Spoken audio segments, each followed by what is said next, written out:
Welcome to the Plant-Based Podcast. In case you didn't know already, plants are amazing. You can Eat them, wear them, drink them, nourish your skin with them, grow them, love them, and be inspired by them. So why not join us on the Plant-Based Podcast as we speak to the movers, shakers, and growers in this amazing plant world. This episode of the Plant-Based Podcast is brought to you by our friends at Natural Grower. Launched in 2019, their award-winning liquid fertiliser and soil conditioner is made entirely from maize. Visit naturalgrower.co.uk to nurture your soil and boost your plants and veg. Enter PBP15 for a 15% discount as a PBP subscriber. Okay, we're going to dig into the world of vegan ready meals today with Alex, the founder of All Plants, and the recipe developer Joey. So you may have seen them on TV recently. They've got a few new TV ads out there kind of extolling the virtues of All Plants, which are a really easy way of following a vegan diet, but with the most convenience. So let's say hello to you guys and start to tell us kind of where this all came from. Like, the company's still quite young, but tell us how it was founded and the journey that you've had so far. Yeah, so we're just over 3 years old now as a company. We don't tend to like to think of what we're doing as ready meals, because really, when we started and to this date, the whole point of All Plants is, you know, how can we inspire more people to eat more plants, and in the same vein as you, connect them with the role of plants in our diet and our health as people, but also in the health of our planet. And that was very much from the outset what we were looking to do, and will continue to do as we grow. So today we make prepared meals. We have a big kitchen. We're actually just outside the kitchen now as we record this, where they'll today be cooking about 5,000 meals. Wow. So we're making a lot of food, and that stretches now across meals, across breakfast, across puddings as well. Wow. And we've got more to follow this year. So really, what we're trying to create with All Plants is a platform that introduces people to more plant-based diet and gives them kind of the inspiration and kind of new ways of exploring it through taste, through their health, through convenience. So yeah, it's a little bit of a spin on what you said, but that really was what got us started. And we started off as supper clubs. A couple of months later, my brother and I started delivering to people's doors, originally by foot and by bus. I remember just being on a bus with a box. It's amazing. That's how good business is built. I mean, it was a bit crazy, but yeah. And then over time, we sort of graduated and matured both the way we make the food and also obviously the whole process and experience for a customer to make it just as easy as possible and make sure that, you know, we're delivering the best quality we can. And that actually takes us to today where, we just launched this kitchen a couple of months ago. And we're really excited because what we've done now is set us up for the next couple of years, really. And this year we're bringing sort of 30 new dishes to the menu, more breakfast, more puddings, some lunches, sides, like there's a lot coming. Music to my ears. That's kind of it in a nutshell. And we're a team of about 90 people now. 100, I think. So you've gone from delivering via the bus to 90 people in just a few years? In just a couple of years. Awesome. That must feel amazing. Yeah. It does. It's really exciting. It's gratifying to see that people are interested in eating more plants. And when we look at how the changes in people's diets over the last few years, it's actually really crazy. Like we did a study last summer and it showed that 57% of the UK have considered, so they're not gonna do it, no way, but they've considered at some point, I wonder what it would be like for me to change to a plant-based diet. Like maybe I should do it. And outside of January. Veganuary. So actually, like there's a really kind of there's a big kind of lifestyle change thing happening. A lot of people now identifying as flexitarian, or There's so many different variations. All these things. I've got a friend who's a vegan, so he looks after chickens. And I love that. But then at the same time, he eats mostly plant-based. So he has plant-based diet but eats eggs. Okay, so this is some of the guys who follow us and listen to this will have their own allotment. They eat a plant-based diet, but they still eat the eggs that the chickens produce because they're looking after the chicken. They've rescued the chicken and they're happy to eat their eggs. So they're called a double G. I think it's a self-proclaimed word, but a vegan. So that when he rescued his chickens, they were kind of like bald and in a very difficult place. And they now like flourish, full of feathers. I think for us as a brand, as All Plants, we're always just trying to be as permissive as possible, but just create really good food and make it easy for people. But I think you came at just the right time as well, as people wanted to follow these diets and needed that convenience too. Yeah, absolutely. And back to the very beginning when you decided to do this, obviously it's all about the food and getting great food to people, and it's a business. But do you eat a plant-based diet? Yeah. So you are plant-based. So the reason it really started is my brother and I both very much like at the same time very weirdly changed our diets.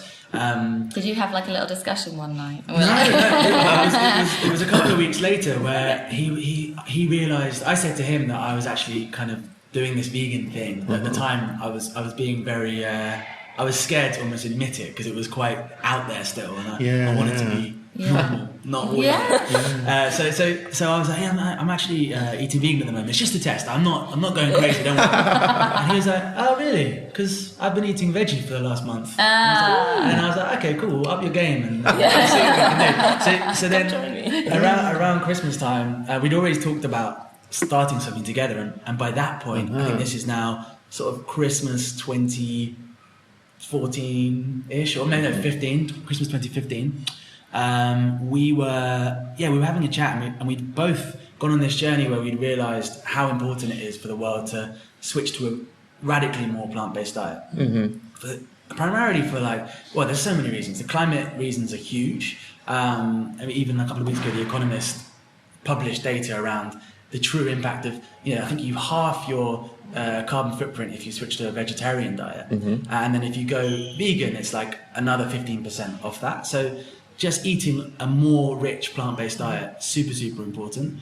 And then also from a health perspective, we don't need to eat that much meat, that much protein, and there's so much variety you can get from whole It's not food as good for, I eat meat a lot, but I don't necessarily feel good on that. Do you know what I mean? Right. And I will admit that. And, when I talk to you about how you feel. Say something to you. I know, but I really enjoy eating meat. That's the thing as well. But I know it's not the best for me. And we're both Greek, right? Yeah. So we grew up, at least, eating a lot of meat, especially and to have a vegan plant-based diet, a Greek plant-based diet, vegan would be impossible. It's still unusual, let's say. But I think I had a similar thing to you where, what I tried to do originally was just switch up different food groups to try and figure out what was making me feel lethargic or bloated, and what I realised is as soon as I pulled back on the meat in my diet, it meant I had much less.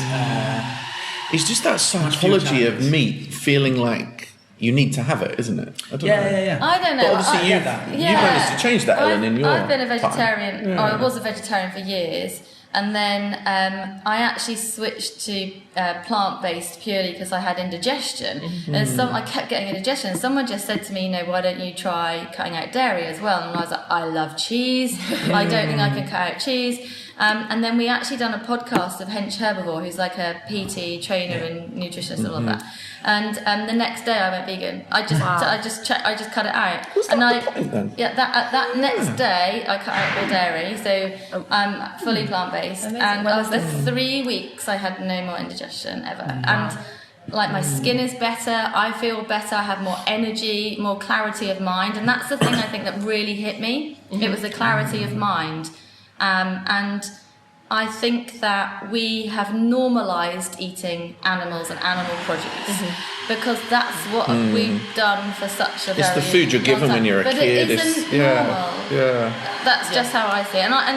So I went on from the selfish point to then realising the impact on the planet and the harm to animals. And that all of that combined together just made sense to me. And I grow my own food on the allotment, and I eat all plants. And it's like I don't need meat. We shouldn't be doing this. And then it becomes this whole big thing. Do you know what I mean? And now I can never go back. I would never go back. And my husband, who's a massive meat eater, a bit like you, I said to him on the very first day, right, I'm going to do this. Can you just do it with me for 3 weeks? So it's easier for me to shop and cook and stuff. And he's like, no way, I love milk, I love cheese. Anyway, I kind of grind him down a little bit over a day, and he agreed. And he's never gone back either. As well. That's brilliant. So he's full vegan. He's like, absolutely. See, my wife, incredible. we've been through the up and downs on it. She's gone a bit veggie, then pulled back, gone a bit vegan, pulled back. She has meat a couple of times a month, has fish a couple of times a week, and I think everyone has their own needs, I think, and I guess what we're trying to do as much as possible is make it really easy to try and enjoy it, and on certain nights invite people to eat more plants. Sure. Do you know, I do strongly believe, as much as I have very strong beliefs about it, I wish everybody had a plant-based diet. I do believe that everyone has a choice. Animals don't have a choice, but this is a whole other topic of conversation. But if everybody could just eat more plants, this would make the biggest difference. So what you are doing is helping people to incorporate more plants in their diet. And actually, you guys really helped me and my husband out when we started, because I'm terrible at cooking, a bit better now. But actually having those meals did make a huge big difference. Tasty, good food, when my husband was very much like, we're going to eat, we're going to eat lettuce all the time. And we were having these amazing, easy to cook, full of flavour meals from you. So, that's a genuine, I'm not saying that because you're here, we're doing this podcast, but it genuinely did help. So, I think I would say, for me, the problem is I'm on the go a lot, and I'm then in different countries, and it's so much more difficult to then follow a plant-based diet or not eat meat or not to have bread. But Ellen's kind of shaking her head, but you can do it. But for me, that you get a lot less choice, and I hate compromising on anything. And also you need something that you can just walk along with and eat in your hand. And that is usually something that's bread-based. The content doesn't have to necessarily be meat, but it's hard. So my suggestion to you, Alex and Joey, is that you should develop like a range of wraps, or kind of meals that you can have in the refrigerator at like railway station or something like that. That's the worst place for food. Railway station, or like a BP garage when you're on the road or something. So I would propose that you give us 5% commission on that idea. Well, we do have an and don't say you already had the idea. We've got an NCD meeting this afternoon, so new category development. So that's helping the world. Pop that on the agenda. But I think it is time to bring you in, Joey, because we want to talk about how the recipes are developed. Kind of how does that work? What's the first one you ever developed, and is that now the most popular? That's a good question. The first one, so I joined in November 2018, and the first one we did when I joined was the spiced aubergine tagine, which I'm still super fond of, and it won a Great Taste Award last year, which is really cool. I actually had it for dinner last Did you? Oh, there you go. Alex has it. It wasn't all the free dinners like anyone. Yeah, right. No, genuinely. Sorry for the numbers. Be your own customer. So it's a sort of very rich and complex, quite earthy sort of tagine-based stew. It's got some lovely unsulfured dried apricots in it to naturally sweeten it. So we don't sweeten with any kind of additional sugars other than sort of natural. Because that's something you assume with ready-made meals, that they're going to be full of salt, sugar, all of these things that you shouldn't have. And I think that's our big point of difference, and why we don't really wholly identify as ready meals. I think a better way what do you call them? Have you got a better phrase for them? That's a good question. Chef prepared. Yeah, chef prepared meals. I think the best way to think of them, and this is genuinely how they're cooked, is sort of at home some people, there's a trend towards batch cooking, and then you portion it down and freeze it. It's almost like outsourcing your batch cooking, so it's still handmade, it's chef prepared on a larger scale, and then you have a beautiful handmade meal in your freezer that you didn't have time to prepare yourself, but it very much is of that calibre. So it's got the unsweetened, the unsulfured dried apricots in it, some roasted sweet potato, roasted aubergine, chickpeas, lots of chickpeas, and then a bulgur wheat side. Oh wow! Yum. Yeah, it's quite authentic. What's with the bulgur wheat? Just fresh parsley and a bit of lemon. It's quite a neutral side because there's so much sort of complexity and intensity in the tagine. And that's what makes them more exciting as a vegetable dish, because I imagine a lot of people that are meat eaters come up to it, it's like, I don't want to eat just vegetables, but when you've got that complexity of flavours, you it's can a do different so level, much isn't it? with vegetables and nuts and herbs and spices. When it comes to a meat-centric diet, let's say, most of the flavour comes from the spices, the salt, all those things you add to it, which are largely nature-bound to begin with, part of the earth in some kind of way. I think that's why I've learned to cook a little bit better since being vegan, because you do experiment figure more, out don't you? I definitely flavours, agree with that. Yeah. And I think it forces you to be creative. So I've sort of cooked, I've been a chef for 13 years and I've sort of was an omnivore chef or whatever you call it, a normal chef, historically, and switched to... But what's normal? Yeah, I know. That was air quotes, by the way. Swapped to being a kind of veg-centric chef and launched a veg-centric supper club about 6 years ago, and then specialised in vegan cooking about 2-3 years ago. Yeah. And it makes you a better chef because you have to think so creatively. You know, anyone can put a steak in a pan or chicken in an oven, and thanks to the Maillard reaction, the proteins will caramelise and you'll have something with a myriad of flavour molecules, and you've done absolutely nothing. You know, whereas with plants, you have to, all those things Alex was talking about, you know, the spices, the garnishes. Do you want to put duck on it? What about some toasted nuts? You kind of have to think around the dish a little bit more. It makes you more creative. It makes you try new things. Because while plants are so fantastic and so versatile, they're not going to do 90% of the flavour work for you in a way that a steak might. If that's your thing. I agree. I think a lot of friends who now cook more veggies would agree with what you've said, is that it makes them a better cook. It does. And also growing, because obviously I grow my own food and herbs and stuff like that, just experimenting with growing different types of herbs, you know, not just, you know, I know you have your rosemary, your lavender, your thyme, but just, you know, like the lemon thyme and the orange thyme, just trying different stuff and then trying that in recipes. So, and growing the things you can't buy, like tarragon. Can I ask one question before we move on? Like, I want to know how long it takes you to develop the standard recipe. Like, is that 2 weeks or how? That's a good question. It's a little bit like how long is a piece of string, in that some dishes, myself and the junior development chef are always chasing the perfect like V1 cook, which is version 1, where we get it in 1. It's never going to happen. But so some dishes will go through just a few iterations, which might be half a dozen. And all the while we're thinking kind of through we're looking at it through 3 different lenses. So one is an appropriate cost per unit, one is our nutritional parameters, which is the lack of or not too much salt, no added sugar, etc. Source of protein, fibre, etc. You know, are we have source of vitamin C, all those kind of nutritional credentials that we aspire to have in every dish. And then thirdly, it has to be feasible at scale. So we've always got one eye on production. We think this is easy enough doing 10 serves, but how about when we scale it up? So those 3 things guide the development process, as well as obviously first and foremost flavour. Do you have a tasting panel? Who gets to test them? It's a good question. Al gets involved. Well, we have a couple of different ways of doing that. So we have our internal team.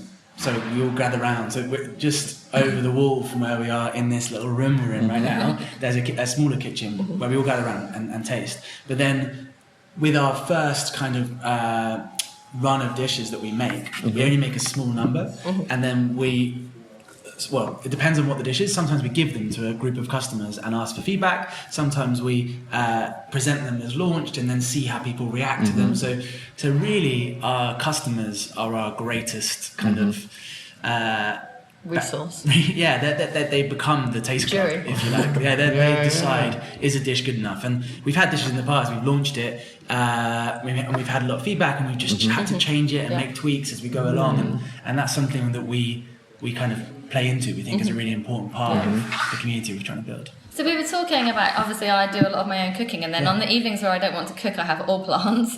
What's the difference in nutritional value between cooking fresh at home, and because obviously you're cooking fresh and then freezing it, so what's the difference in nutritional content there? Do you know? I would say very little. So I'm not a nutritionist, just before I make any sort of sweeping claims. But so all of our dishes are less than 2 grams of salt per serve. So the recommended daily salt intake is 6 grams. We think it's one of your 3 meals a day, so that's very appropriate. Kind of calorie band is between I think it's like 350 and 550, maybe 600 on the upper end. Again, very appropriate if you're seeing dinner as the sort of main meal of the day, and it's sort of fresh vegetables, and that's about it. So it's very, very true to what you may prepare at home. But from the question of like, how does the nutrition deteriorate or something with time? The fact that it's frozen means that gets that locks in. So Sure. so the way that we cook means as soon as it's cooked, it's literally frozen immediately. So the nutritional kind of excellence of the food is quite high bar, if you like. It doesn't really decrease. I know, so the opposite would be any kind of, if you buy a ready meal from a fridge in a supermarket, that will have been either sitting there for a couple of days or in the warehouse, and that is deteriorating at a much faster pace. Equally, if you cook at home and put it in the fridge overnight, it's deteriorating, but because it's frozen, basically there isn't deterioration. Yeah, okay, this is very cool. Anyway, thank you so much. That's the end of part 1, but in part 2 we'll be back with Alex and Joey, and we'll be talking a little bit more about the meals and maybe a little bit more about that vegan substitute. And we'll be salivating all the way. This episode of the Plant-Based Podcast is brought to you by our friends at Natural Grower. Visit naturalgrower.co.uk to nurture your soil and boost your plants and veg. So if you're ready to swap your sad shepherd's pie for a sumptuous stir fry, we're here with Alex and Joey from All Plants. And because this is part 2 of the podcast where we talk about how the subject relates more to the listener and what they can do at home, I'm going to ask you what are the most popular All Plants meals that you have in the range, and what sort of customer feedback have you had? Awesome. In a word. Oh no, sorry. I like the confidence. I'm an awesome question. But we do get awesome feedback on our lasagna gnocchi, which I think is my personal favourite. I think it's fantastic. It's been one of our best sellers for a long time, but we've recently done EPD, so existing product development project on it to optimise it even further. It's got a slightly sweet butternut squash based bechamel on top, layers of classic lasagna, and then the ragu is really deep and umami, so we kind of emulate the texture of mince with shredded mushrooms, chestnut mushrooms, some nibbed walnuts, and pui lentils. So the kind of the texture's there, the complexity of flavours there. The salivating's real. It's really delicious. I love the lasagna. I do like the shepherd's pie as well. Really? Yeah, I quite like that one. Especially in the winter time. Very comforting. What's the shepherd in there then? Or pie? Shepherdless pie. So what meat is It's a similar kind of base. Similar concept. Lentils, peas, carrots, texture. Like we rely on mushrooms for our kind of quote unquote meatier ones. So we have a veg prep machine, and we freshly the cut is julienne. So we'll julienne chestnut mushrooms to create that texture. I think this is a relevant point to actually ask about kind of those substitute words that are used in plant-based eating. Do you know what I mean? Because you haven't mentioned like tofu, seitan, any of that. Do you not use that stuff? We use tofu. Yeah. And tempeh. Okay. Tempeh, recently. Part of what we do and what we've kind of made part of our ethos, if you like, is focus on real whole foods and trying to use them to create both the nutritional experience but also the flavour experiences. And we found that largely... So that's fine. Don't worry. It shows how progressive All Plants exactly. is. It's a building site still, because this is your new warehouse, isn't it? It will stop. Yeah. So we found that largely we can do that. But we have introduced tofu and tempeh just to learn about, is that what people like? Is that what people want? And in particular dishes, it works really well. So we've just launched a tempeh rendang curry, which is really so good. Yeah, kind of. The tempeh there is traditional as well in the dish, regardless. So we're playing into that. Yeah, absolutely. Because we're kind of talking about like those meat substitutes, and it's all very well to use them as ingredients, like you say with the tempeh, as traditional in Malaysia to use that, tofu in Asian dishes. But what I find really weird, and we talked about this off recorder, was when someone pretends like a burger is a burger, or a steak is a, steakette or something. It's like or cheese. Like I've had this cheese that was a kind of faux feta cheese, but it tasted like a weird gorgonzola. But I was thinking, don't pretend that's feta cheese, because it's actually something cool of its own accord. So what are your thoughts on that? Because it's getting a bit silly, this substitute generation sometimes. I think that the reason they exist are, today we've got about 20% of the UK are veggie, vegan, pescatarian, and then we've got a huge number as well who are like self-proclaimed flexitarians, of which even this year 25% of those people are looking to eat even more vegetarian. And so like they're trying to, by branding them in such a way as a feta cheese or a burger, it's trying to introduce people to this more plant-based diet. Make it more accessible. Make it easier to find the parallels so that people don't come unstuck when trying to find vegetarian food that suits them. Now, I think Joey and I kind of agree that we don't think this is a long-term thing because there's so many amazing ways of making plants taste great, like you're saying. And so this is almost like a stepping stone, we think, to a more just all about this plant-rich diet that, in the meat world, you can have, 6 different types of meat, whereas plants, there are just thousands of varieties and flavours. So we think it's a stepping stone. And that's one of the reasons why we don't really play into it, because it's not, nutritionally, they're never...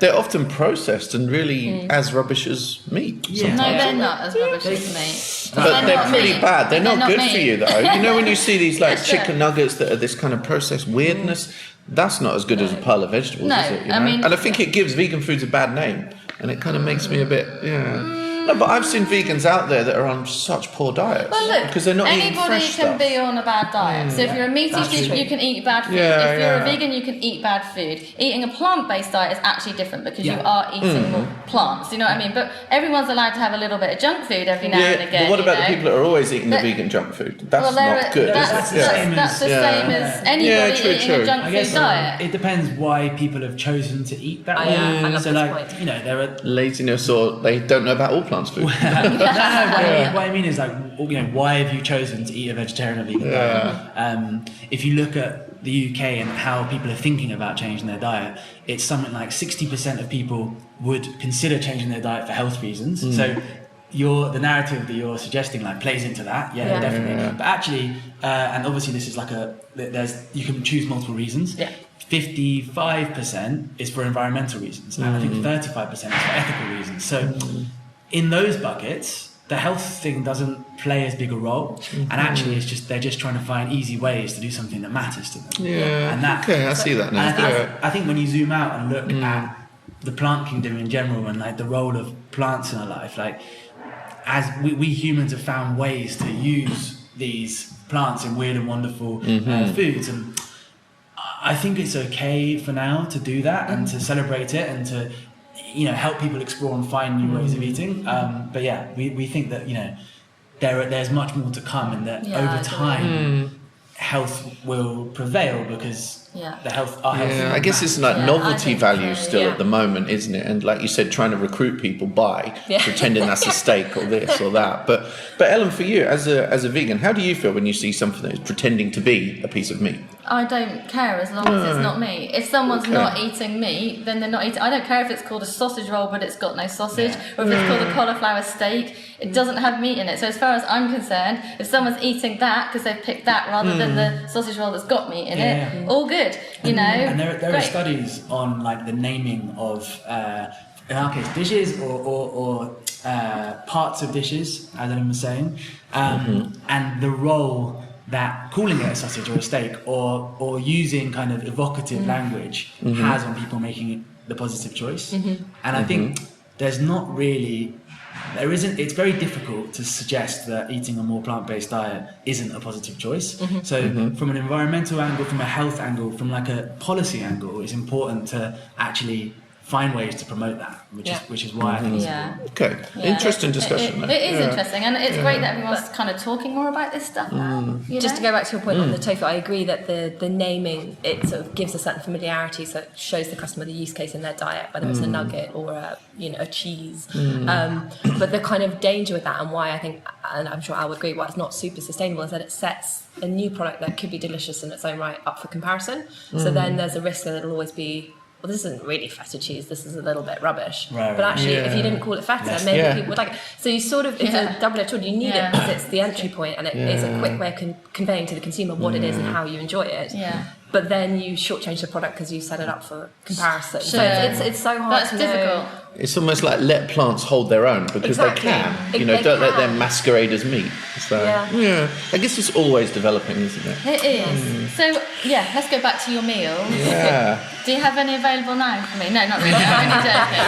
So, I was saying before, I think when we weren't recording, how I sometimes on a busy day, haven't got much time in the evening, my husband and I are really hungry, we pick the all plants meal that can go in the microwave as opposed to the oven because it might take less time, and then on a Friday, Saturday when we've got more time, we'll use the oven, Why are some best microwaved, some best in the oven? How does it work? Just naturally, that's the way that the dishes fall. So we do extensive testing to define the cook time tests. Right. And some things really benefit from that lovely sort of caramelization that you get in the oven. Yeah. And some dishes benefit from a sort of more steamed environment. So as an example, like our new sweet and sour noodle sweet and sour stir fry, naturally that would have steamed vegetables. It doesn't have lots of burnt flavours or caramelised flavours. But something like a moussaka, where you want a lovely golden top and kind of crispy edges, that would another favourite. Yeah. That would very much benefit from the oven. Cashew mac, sorry. I've got to tell you, I had a few of these when I was staying at my friend Lisa's in Ipswich. I was staying in her house for a couple of weeks, and she probably doesn't even know that I stole all of these all plants meals out of her freezer. She'll know. And then I grab one every day. It was and that's how I explored the all plants diet. Yeah. Do you remember which ones you tried? I remember a really good ratatouille. Cool. Yeah. I wonder Yeah. So. And maybe something with lentils as well. Yeah, with the orzo. That was a Greek influence. Yeah. Has she spoken to you since? No, I don't know if she listens to the podcast. To be honest, but, if you'd not come to staying there mine again, and eaten all my all plants, we would not be friends. It would be fisticuffs at dawn. But how is all plants I see you've got your first TV ad, but how does all plants sit? Is it kind of almost a meal plan, or is it to be used alongside a diet of other foods that you're preparing yourself? How do you position that? So, much like with Ellen, most of our customers, when they're not having all plants for dinner, they'll cook themselves. And really what we're helping our customers do is have really healthy freezer full of delicious food, whether that's, right now it's mainly dinners, but then we're extending that. So our role changes between different customers. We have some who order on a weekly basis, eat all plants, lunch and dinner. We have some that order every 4 weeks or every 6 weeks. And we're learning more and more about how we best serve people in that way. But ultimately it's really great quality food that's tasty, healthy, and always there when you need it. This year will become less of a. We definitely will continue to have meal plan oriented offerings if that's what we're looking for. But ultimately, we're trying to just make sure that that freezer that you don't really use very much and is full of junk. We can make it a healthy treasure trove of delicious dishes. Definitely. Plants, basically. Actually, before we, I know we're going to close up in a minute, but I want to ask. You mentioned you're doing breakfasts. Yeah. So these are breakfasts, in inverted commas, ready meals. That hasn't been seen before, has it? What? That's crazy. There are. I mean, you can kind of go and grab from prep. So what sort of breakfast are you doing then? What? So we've started with a range of 3. So we've got 3 flavours, and they're a combination of sort of whole grain porridges and overnight oats, but much sort of more dressed up than you might. Because I do one at home most days, but it's so basic. So this had I'll describe one of them, which is a mango and turmeric sort of chia pot. Oh wow! Oh my god! Beautiful mango and lime coulis at the base. A lovely body of sort of chia seeds, oats. A little bit of kind of cardamom, turmeric. It's a beautiful yellow colour, and then garnished with lots of an omega sprinkle, so pumpkin seeds, sesame seed, sunflower rather, and some dried mango on top. So it's kind of certainly something a little bit more exciting than you might have time to prepare, with all the will in the world. Sounds better than Special K, doesn't it? and hopefully more, you grab it from your own freezer. Either you can take that the night before so it thaws and you can have it as an overnight oats, or you can take it to work with you, pop it in the microwave and have it as a hot porridge. So they're really versatile, and they kind of, I suppose, challenge the slightly less exciting or more expensive or less interesting grab-and-go offerings that you might be able to get on the high street. So it's possible that we could have all of our nutritional needs solved solved. Breakfast, lunch, meal. Yeah. Wow. Yeah. And we could do that. Like literally, we could live off that. It would be all the nutrition that we need in a day. How do you, because obviously the meals I've eaten before I haven't paid for, how do you sell them? Do you sell them as like a batch or just as one? I don't even know. No, that's good to ask. Yeah. So it's a changing tide where we're learning, we're trying out different things all the time. But the main way you order right now is 6 meals at a time. Okay. Come in a box, and you can add on desserts or breakfast, and then you can change those 6 meals up as you like when you continue a subscription, or obviously you can cancel if it's not working for you. But then over time you'll see it kind of transform into less about only the 6 meals then top-ups and just more of a collection of different bits and bits you can buy. So just come in lovely packaging, which is all recyclable. It's all returnable as well. All returnable, recyclable. I've actually used, like the insulation. The insulation. Yeah. I've used that on the allotment. So Amazing. I've actually wrapped my pots with that insulation in winter time We should to come and keep take pictures them of warm. That's amazing. So anyway, it's all good. So that insulation, it's made from upcycled cotton. So we've been really conscious to choose materials and constantly improve the material choices we make so that they're as best as possible for the environment. One of the really hard ones is actually the dish packaging itself, which at the moment it's paper based, it's recyclable, but even there the rules around recycling are constantly kind of becoming ever more mysterious. So we're actually making a change later in this year to ensure that it's even more recyclable, which sounds uncommittal, but basically the RAP, who are the government body on this, are changing the regulations, bringing in new machinery. So we're always trying to be front-footed about how we approach packaging, if you like. Okay. Cool. My banana was wrapped in that insulation. Yeah? Is that the start of a joke? In the UK. Well, a banana plant, but you wouldn't get a banana from it. Right. Only you would say that. Anyway, it's been a pleasure. Yeah. Thank you so much. I think I love we're chatting about plants, food, and veganism. This is all in one amazing for me. So. I've just remembered something I want to show you. Uh-oh. What? Are you ready? So we just had the shirt ripped open. Was it beetroot? Beetroot. I've got a beetroot t-shirt on. Yeah. Basically, Michael has ripped open his shirt. That was unexpected. That was really unexpected. Almost I almost forgot. I didn't know what was about to happen. I did give him the look as I if wore to it say, for the photos. this isn't funny. What are you going to do? Amazing. But he ripped open his shirt a bit like a dream boy. Is that what you were pretending to be? Yeah, exactly. I've got my boss. Unveil this crazy t-shirt. That was Bosch, actually. Yeah, because it's the summer version. Yeah. Does it play on Bosch? Yeah, it is. Yeah. Anyway, Didn't expect that. thank you. I'm sorry, I don't know why I do this with him. Brilliant. You mung bean. Thank you so much. Yeah, cool. Thanks, guys. Thank you very much.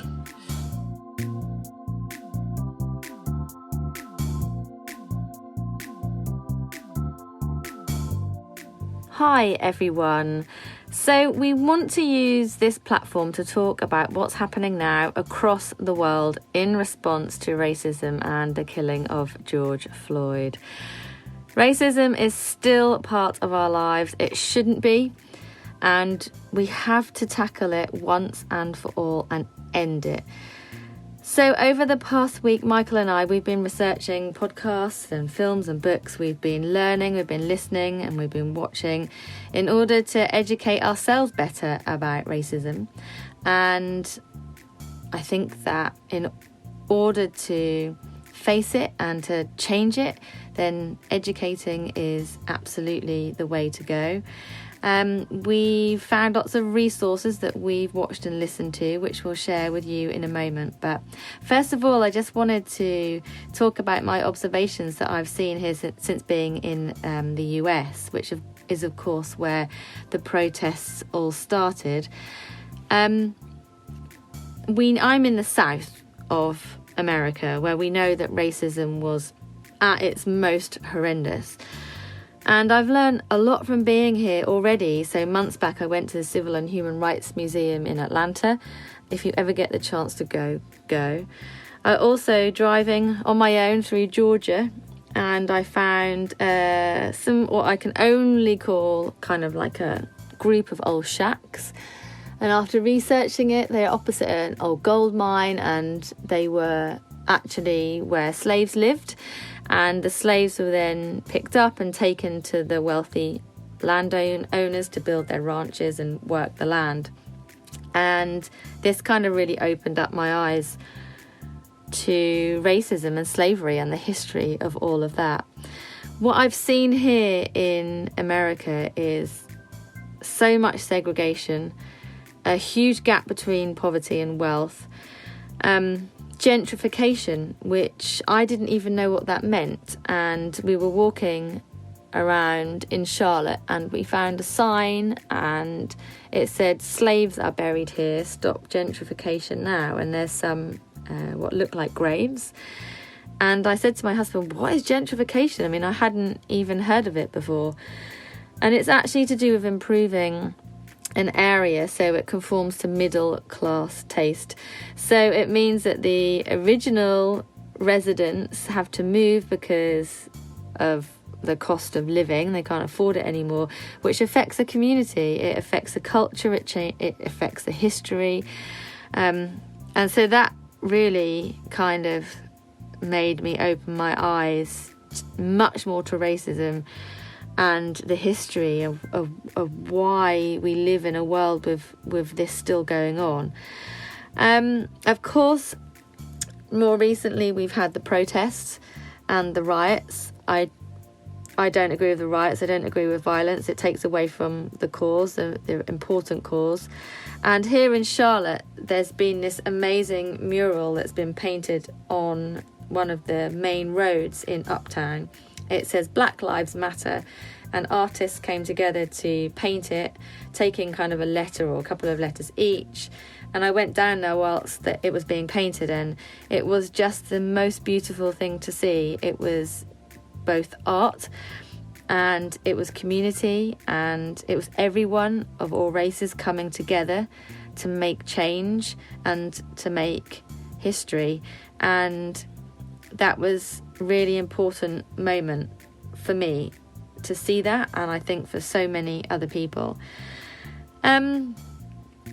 So, you know, it's crazy when you think about it, how many black people have shaped all of our lives, many who we know, you know, from arts and literature, music, sport, food, medicine, you know, all of those names like Otis Redding, you know, Bob Marley, Beyonce, Maya Angelou, who obviously wrote one of the most famous books of all time, I Know Why the Caged Bird Sings, and Ralph Ellison, who is a well-known black author. He's known for The Invisible Man. James Baldwin, he wrote Notes of a Native Son, so being black in the US during the 1950s, during the Civil Rights Movement, it's about that. And then we have sports people like Michael Jordan, Kobe Bryant, Usain Bolt, Venus and Serena Williams, all these amazing, amazing people who shape our lives. And racism still exists. Mind-blowing. And of course, then there's also Barack and Michelle Obama. So, yeah, big topic. We decided that we needed to learn more. We wanted to learn and watch and listen. And we've got some podcast films that we have enjoyed, in that it's educated us better, that we'll just run through before I just talk a little bit more about horticulture and diversity in horticulture. And also Michael has some fabulous accounts for you to follow on socials as well, from black people doing great things in the world of gardening. So there's a TEDx talk called Not All Superheroes Wear Capes. So it's about people who face challenges, who won't conform, who make change happen. and we need to be doing that. TV and films, there's a documentary called The 13th. It's about racism and policing. It was actually Oscar nominated. 12 Years a Slave, which is about a man who was a free man, but he was sold to slavery. So it's about his journey. Let the Fire Burn is a documentary about a clash between protesters and the police. It's harrowing, and if it makes you feel uncomfortable, then I think that is the point. Teach Us All is about segregation in schools. It is in the US, but we can all learn from that. And of course, we also have to talk to and speak to children about this. So I haven't watched any of these, but I'm reliably informed that these films and documentaries are really good for kids. So remember The Titans, The Boy Who Harnessed the Wind, Hard Lessons, and Becoming, which is actually by Michelle Obama. There's some podcasts that we've listened to as well, which can really be helpful in educating and thinking about different viewpoints. So Come Through is it covers topics with guests about activism. It covered freedom of speech and white fragility, and there's one called Floodlines, which actually covers the aftermath of Hurricane Katrina and how that was dealt with, and that was really interesting.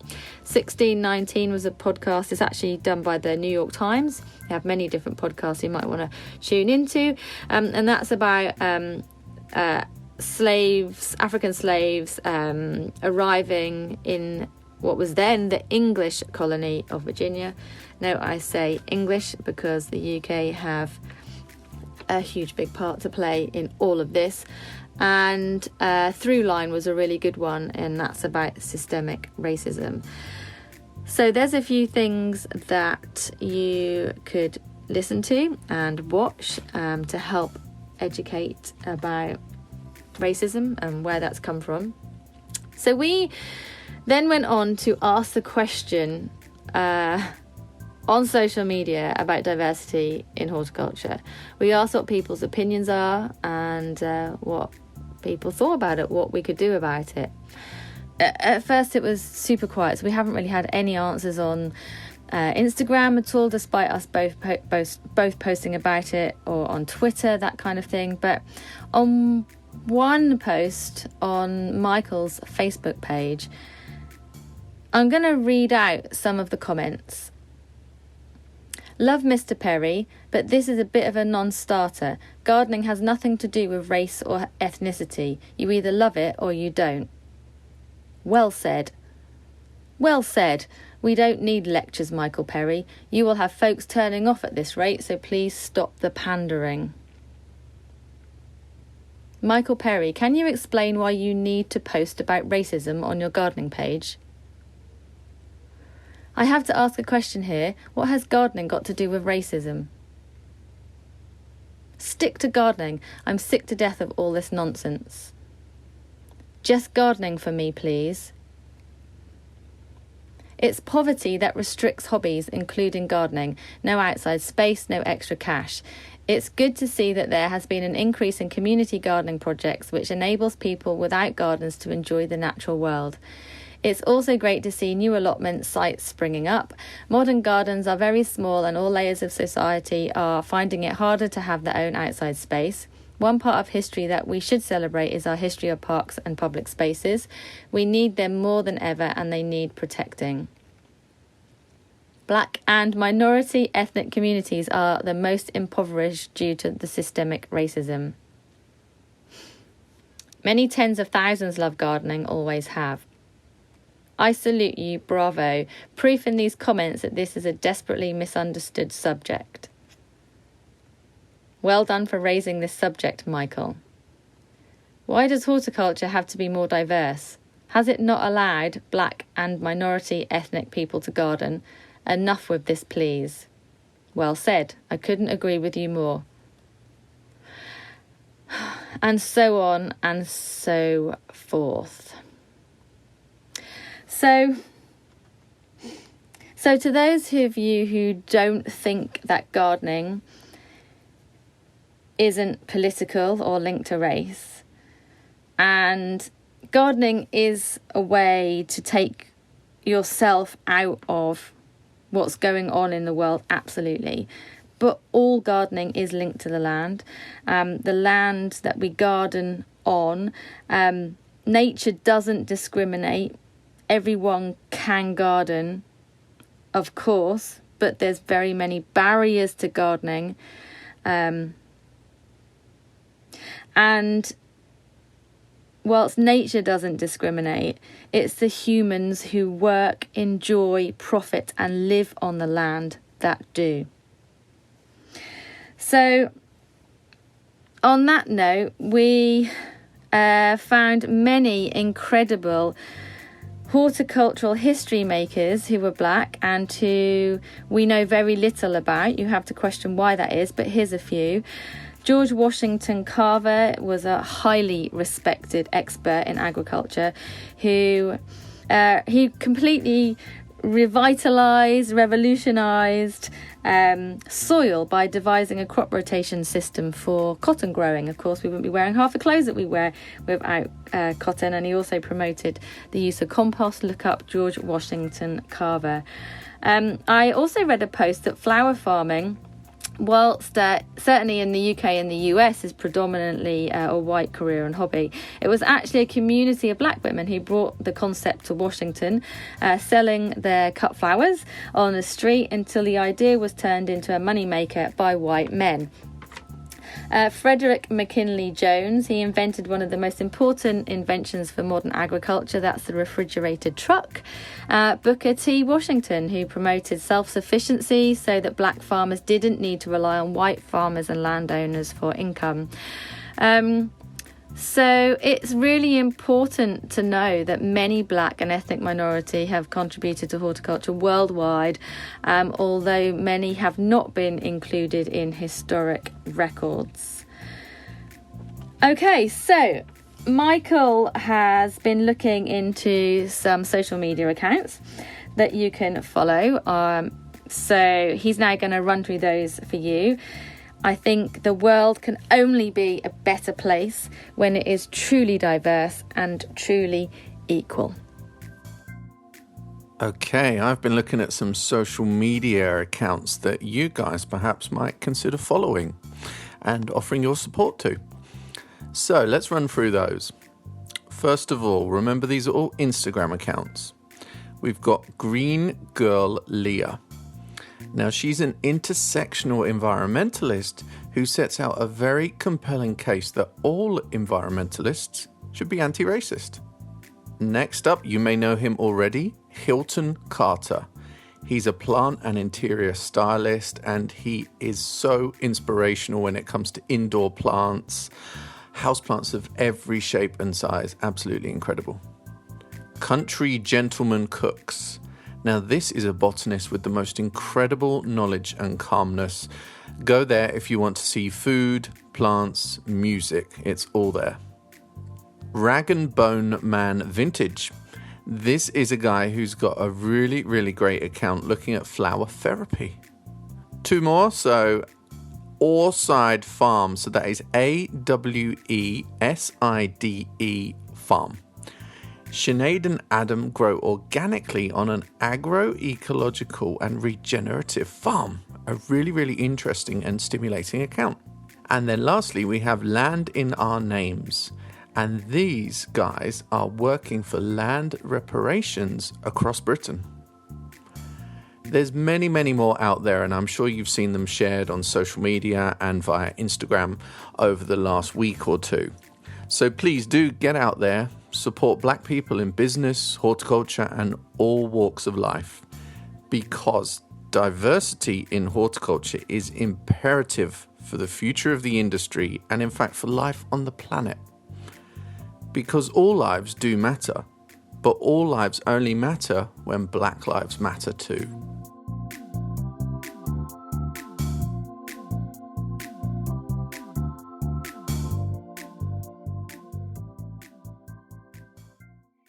This episode of the Plant-Based Podcast is brought to you by our friends at Natural Grower.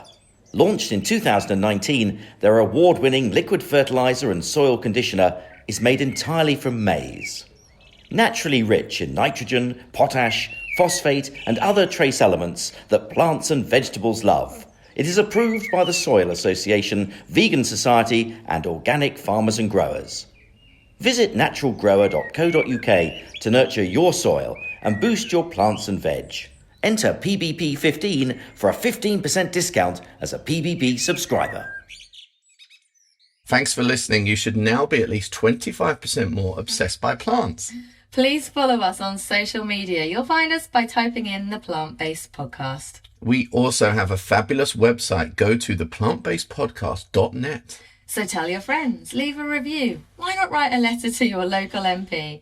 Please spread the word about the Plant-Based Podcast. Oh yes, see you next time, plant friends.